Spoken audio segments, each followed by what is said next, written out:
তোমার যদি জীবনে চাওয়া হয় আমাকে প্রচুর টাকা ইনকাম করতে হবে, গাড়ি বাড়ির মালিক হতে হবে, তুমি যদি শিক্ষক হতে চাও তাহলে তুমি গাড়ি বাড়ির মালিক হতে পারবে না। তুমি যদি বিসিএস ক্যাডার হও তাহলে কিন্তু গাড়ি বাড়ির মালিক হতে পারবে না। হতে পারবা ওই সিস্টেম করে। তুমি যদি মনে করো না আমার সম্মান চাই, তাহলে you can drive the BCS cadre, drive the teacher, ভালো করে পড়াশোনা কর প্রথম বর্ষ থেকে। আর তুমি যদি মনে করো প্রচুর টাকা ইনকাম করতে হবে, গাড়ি বাড়ির মালিক হতে হবে, তাহলে তোমাকে স্বাধীন পেশা নিতে হবে, ব্যবসা করতে হবে। ব্যবসা জিনিসটা কেমন কেমন, কিন্তু আল্লাহ তাআলা কোরআনে একমাত্র পেশার কথা বলেছেন, উল্লেখ করেছেন, সেটি হচ্ছে কি? ব্যবসা। আহাল্লাল বাইয়া ওয়া হাররামার রিবা। আল্লাহ বলেছেন আমি তোমাদের হালাল করেছি কি? ব্যবসাকে তোমাকে হালাল করেছি। এবং ইসলামের 10 জন আশারে মুবাশশারা, 10 জন যারা জান্নাতের সুসংবাদ পেয়েছে, তাদের মধ্যে 9 জনে ছিল ব্যবসায়ী। এবং prophet was also the businessman, জানো তো? হ্যাঁ, তার মানে ব্যবসাটা এটাকে এমফেসাইজ করেছেন। আলিবাবার প্রতিষ্ঠাতা জ্যাকমাকে বলেছিল, জ্যাকমা বলেছে তুমি যদি বিড়ালকে যদি বলা হয় তুমি কি $100 একটা নোট নিবে নাকি একটা কলা নিবে, বিড়াল $100 গ্রহণ না করে কলাটি গ্রহণ করে নেয়। কারণ বিড়াল জানে না $100 দিয়ে শত শত কলা কেনা সম্ভব। তেমনি যুব সমাজকে যদি বলে তুমি কি চাকরি করবা নাকি ব্যবসা করবা, যুব সমাজ চাকরিটি গ্রহণ করে। যুব সমাজ জানে না ব্যবসা দিয়ে শত শত জনকে চাকরি দেওয়া সম্ভব। সুতরাং তোমাকে সে ব্যবসায়ী চিন্তা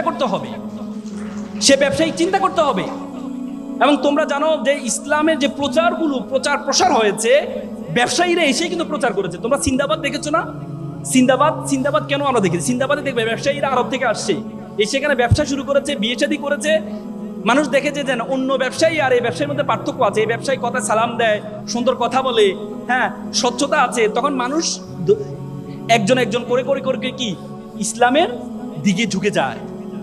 তার মানে ব্যবসা। এবং আল্লাহ রাসূলের একটা হাদিস আছে, কাজাল ফাকরু ইয়াকুনাল কুফরান। আল্লাহ রাসূল বলেছেন দারিদ্রতা মানুষকে কাফেরের দিকে ধাবিত করে, দারিদ্রতা মানুষকে কাফের বানিয়ে ফেলে। সুতরাং আমরা সবসময় এমফেসাইজ করি যে গরিব থাকো, টাকা পয়সা এত লাভ কি, দুনিয়া করা দরকার না, আখিরাত করো না। ইসলামের যত বড় বড় ইবাদত আছে, সবচেয়ে বেশি বড় ইবাদত গুলো কিন্তু ধনীর জন্য। রোজা, এই তোমার কুরবানি কার জন্য? গরিবের জন্য। হজ কার জন্য? গরিবের জন্য। যাকাত কার জন্য? গরিবের জন্য। কার জন্য? ধনীর জন্য। আল্লাহ তাআলা কোরআনে আকিমুস সালাত ওয়া আতুজ যাকাত, যাকাত আদায় করতে বলছে, যাকাত প্রদান করতে বলছে, যাকাত খাইতে বলে নাই। আর আমরা ইসলামটাকে বানাই নিয়েছি যে এটা গরিবের ধর্ম। তোমরা জানো ব্রিটিশরা যখন আমাদের এই উপমহাদেশে আসছিল, তখন আমরা এই উপমহাদেশ ছিল পৃথিবীর সপ্তম ধনী দেশ ছিল যখন ব্রিটিশরা আসছে। আর যাওয়ার পথে আমাদেরকে সবচেয়ে ফকিরি দেশে পরিণত করে গিয়েছে। তারা কি করছে? তারা আমাদের শিক্ষা ব্যবস্থাটাকে এমন ভাবে তৈরি করে দিয়েছে, আমাদেরকে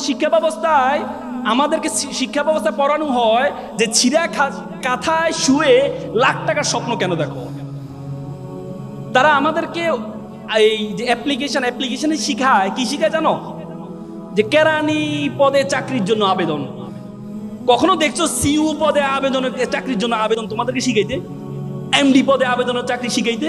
আমাদেরকে যে কেরানি পদে আবেদন। তার মানে ব্রিটিশরা আমাদের মাথায় ঢুকিয়ে দেয় তোরা ফকিরের জাতি, তোরা চিন্তা করবি কেরানি পর্যন্ত, একটা প্রধান হওয়ার জন্য চিন্তা করবি না। তা আমরা সেই মেন্টালিটি নিয়ে আছি।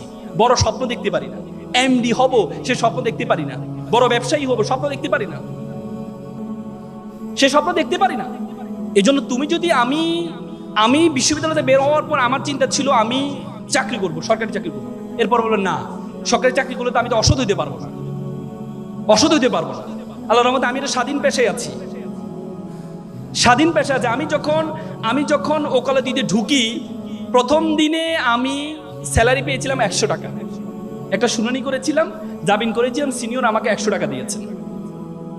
এবং আমার বন্ধু যারা আছে তারা বিভিন্ন বাংলাদেশ ব্যাংক, বড় বড় ব্যাংক প্যানেল লয়ার হিসেবে ঢুকেছে, তাদের বেতন ছিল 70 থেকে 80,000 টাকা।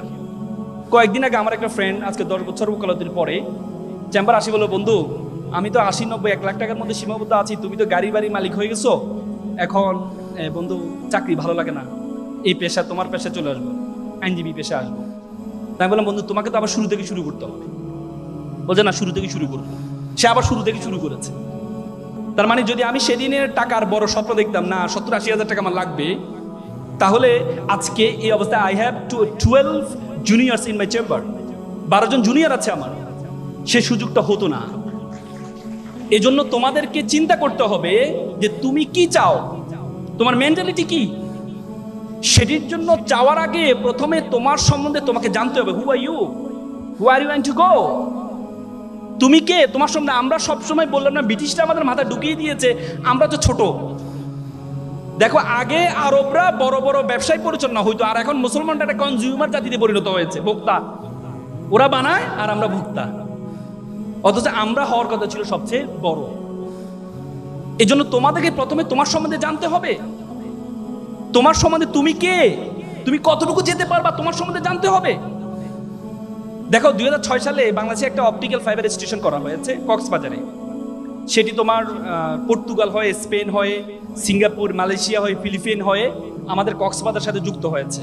সে অপটিক্যাল একটা তার, ফাইবার কেবল, পরবর্তীতে স্যাটেলাইট, এই কি বলে শেখ মুজিবুর রহমান যে এটা কি বলে হাইটেক পার্কের সাথে যুক্ত হয়েছে। সে তারটার দূরত্ব ছিল 17,500 কিলোমিটার। 17,500 কিলোমিটার একটা তার দিয়ে পুরো পৃথিবীটা আমাদের হাতের মুঠে চলে আসছে। আজকে আমরা এখানে কি করছি, আমেরিকা বসে দেখতে পাচ্ছি, আমেরিকাতে কি করছে আমরা এখান থেকে বসে দেখতে পাচ্ছি, মাত্র 17,000 কিলোমিটার একটা তার দিয়ে। বিজ্ঞান বলে আমাদের মাথার মধ্যে যে তার আছে, নার্ভ আছে, বলা হয় 2 কোটি নার্ভ আছে আমাদের মাথার মধ্যে। একটাকে যদি একটার সাথে যুক্ত করা হয় 2 লক্ষ কিলোমিটার হবে এটা দূরত্ব। Do you imagine? মাত্র 17,000 কিলোমিটার দিয়ে পুরো পৃথিবীটা আমাদের হাতের মুঠে চলে আসছে। 2 লক্ষ কিলোমিটার নার্ভ দিয়ে পুরো বিশ্ব জগৎ তোমার হাতের মুঠের মধ্যে চলে আসবে। এজন্য তোমাকে জানতে হবে তুমি কে। বিশ্ব জগৎ সম্বন্ধে ধারণা আছে? এই বিশ্ব জগতের আয়তন কত বড় বলো তো? পৃথিবীর আয়তন কত? 52 কোটি বর্গ কিলোমিটার। যে পৃথিবী, যে আয়তন, যে পৃথিবীটা, এই পৃথিবীটা আমরা যে সূর্যটা দেখতে পাই, এই 52 কোটি বর্গ কিলোমিটার মধ্যে 7টা মহাদেশ, 7টা মহাসাগর আছে। এই 52 কোটি বর্গ কিলোমিটার পৃথিবীটাকে যদি সূর্যের মধ্যে ঢুকিয়ে দেওয়া হয়, তাহলে 13 লক্ষ পৃথিবী ঢুকিয়ে দেওয়া সম্ভব। কত লক্ষ? 13 লক্ষ। আর সূর্যটা কি? একটা নক্ষত্র। আল্লাহ বলেছে বিলিয়ন বিলিয়ন মিলিয়ন নক্ষত্র আছে। তার মানে এই বিশ্বজগৎ সম্বন্ধে তোমার ধারণা আছে? এই বিশ্বজগতে আল্লাহ তাআলা তোমাকে আমাকে কি বলেছে জানো? আল্লাহ বলেছে কুনতুম খায়রা উম্মাহ উখরিজাত লিন-নাস তা'মুরুনা বিল মারুফ ওয়া তানহাউনা আনিল মুনকার। আল্লাহ বলেছে you are the noblest nation, you are the best nation, তুমি সেরা জাতি। এই বিশ্ব জগতে যা আছে আমি সবকিছু তোমার জন্য সৃষ্টি করেছি। আর তোমাকে সৃষ্টি করেছি ওয়ামা খালাকতুল জিন্না ওয়াল ইনসা ইল্লা লিয়াবুদুন। আর তোমাকে আমি সৃষ্টি করেছি শুধুমাত্র আমার ইবাদত করার জন্য, শুধুমাত্র আমার দাসত্ব করার জন্য। আর বিশ্ব জগতে যা আছে সবকিছু সৃষ্টি করেছি শুধু তোমার দাসত্ব করার জন্য, আর তুমি শুধু করবে আমার দাসত্ব। ধারণা আছে? তার মানে তুমি মনে করো, আমি মনে করো আমরা অযথা আল্লাহ তাআলা আমাদেরকে তৈরি করেছে, অযথা। আমরা বলি না, আমরা কোনো কারণ ছাড়া। এই যে কিছুদিন আগে ঢাকা বিশ্ববিদ্যালয়ের ছেলে আত্মহত্যা করলো, সুইসাইড করলো। ঢাকা বিশ্ববিদ্যালয়ের সাবেক ছেলে এসপি, সেও আত্মহত্যা করেছে। মনে করো যে কেন? আল্লাহ তাআলা কি আমাকে অনর্থক সৃষ্টি করেছেন? আল্লাহ তাআলা কোন ওয়ামা খালাকনাস সামা ওয়াল আরদা ওয়ামা বাইনাহুমা বাতিলা। আমি আসমান এবং জমিনে যা কিছু সৃষ্টি করেছি কোনো কিছু অনর্থক সৃষ্টি করিনি। তোমাকে আল্লাহ তাআলা অনর্থক সৃষ্টি করেনি। তোমাকে এমন একটি কাজের জন্য আল্লাহ তাআলা সৃষ্টি করেছে, সেই কাজ পর্যন্ত তুমি যেতে পারো নাই বলেই তুমি মনে করো আল্লাহ তাআলা তোমাকে অনর্থক সৃষ্টি করেছে।